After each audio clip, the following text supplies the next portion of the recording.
I'm Jim Roman. Here's what I'm burning on. Let me be straight about one thing. I'm not here to pile on number 4, and this isn't one of those I told you so moments. I mean, all of us who cracked on him for his waffling and rapped the Vikings for bringing him in, we're all still wrong. He did the right thing in coming back, and they did the right thing in bringing him back. The fact that they came up just short does not change that. It wasn't Super Bowl or bust because neither Tavares Jackson or Sage Rosenfels would have gotten him anywhere near sniffing the NFC title game. And Favre was a warrior yesterday, getting hammered but continuing to battle and refusing to give in. He just happened to make one of the worst decisions of his career at the worst possible time. A decision that a lot of us naively thought that he was beyond and will probably be haunted by for the rest of his life. Early indications are he has already decided to hang them up, but who knows? In fact, who cares? It's his legacy. He can do what he wants with it. The only thing tougher than imagining Brett Favre ending his brilliant career with one of his worst picks ever is imagining him surviving the pounding that he would take physically and mentally over another season at the age of 41. But I am officially out of the gunslinger prediction business. Enjoy your offseason. See you after OTAs and training camp. All of that said, once again, he is not the reason they lost that game. There's plenty of blame to go around. That 12 men in the huddle flag that put Favre in a position to self-destruct was nearly as bad as the pick itself.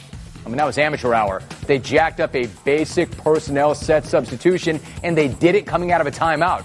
That's as inexcusable as the pick. I mean, you make that mistake in August, maybe, but not January. And Brad Childress is going to have to wear that one because his not being able to count to 11 was as bad as Favre's boomerang.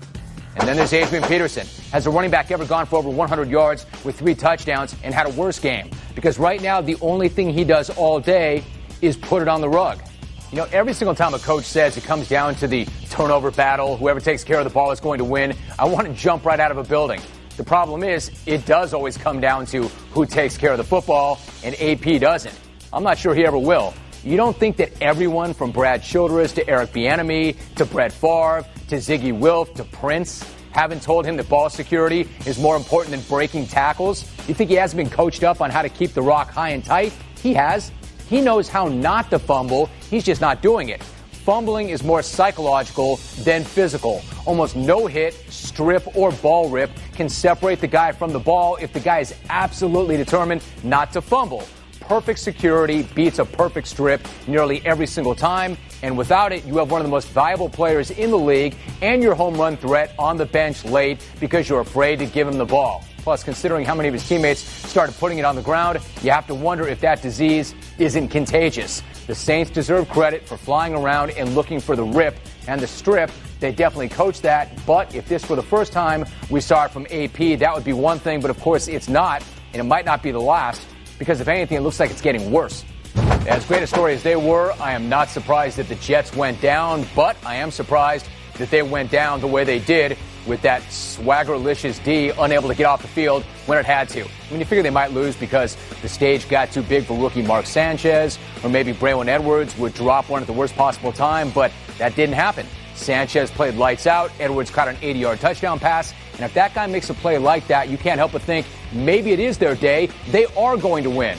At least they better win when that guy makes a play like that. But it didn't happen because they couldn't do the two things that they're known for: get off the field defensively and run the football. I said it right here on Friday. If you want to beat 18, you have to hit 18.